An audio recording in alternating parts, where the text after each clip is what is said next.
Welcome to Mr. Chalk's Revision Tips. In this video, we will look at photosynthesis, leaf structure and chloroplast structure. So, if we remember that chloroplasts are the organelles that are responsible for carrying out photosynthesis within the leaf. Remember that photosynthesis, briefly, is a chemical reaction inside of the leaf that's converting carbon dioxide and water into glucose and oxygen. The leaf structure is adapted to help it carry this out, and the chloroplasts are the organelles found within plant cells that carry out photosynthesis. So if we remember, the basic equation for it is carbon dioxide plus water goes to form glucose and oxygen. It's important that you know the symbol equation at the bottom.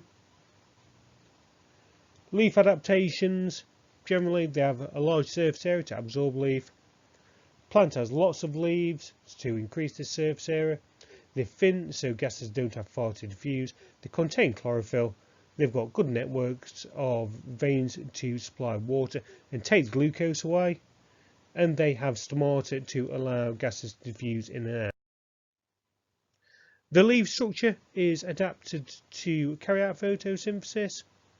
So at the top it's got waxy cuticle. This allows light to get through but stops the leaf from becoming waterlogged.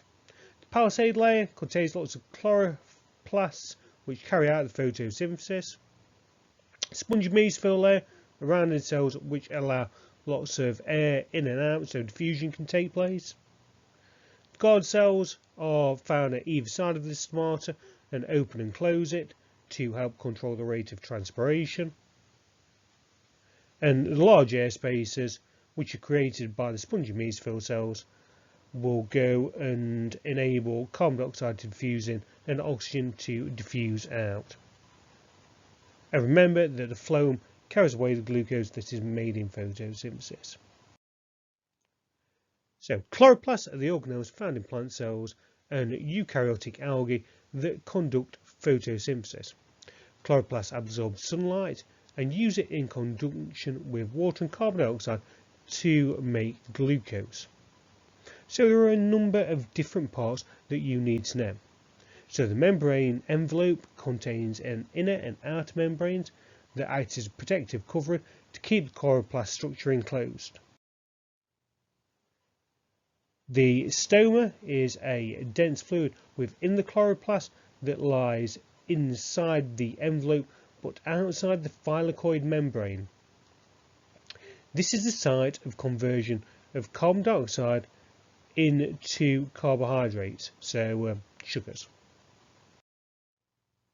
The thylakoid membrane is the inner membrane system consisting of flattened sac-like membrane structures called thylakoids that serve as sites of conversion of light energy to chemical energy.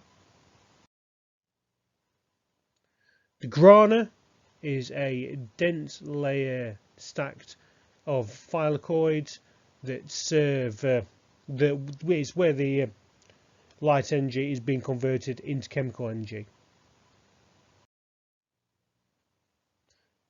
And it's worth remembering that chlorophyll is the green photosynthetic pigment that you find within thylakoid membranes, which are physically carrying out the light dependent part of photosynthesis.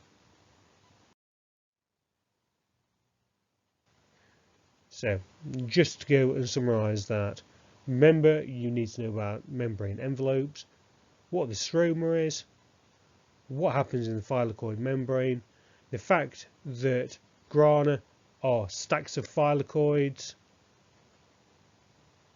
and that it's the chlorophyll that is carrying out the light dependent part of photosynthesis. Thanks for watching.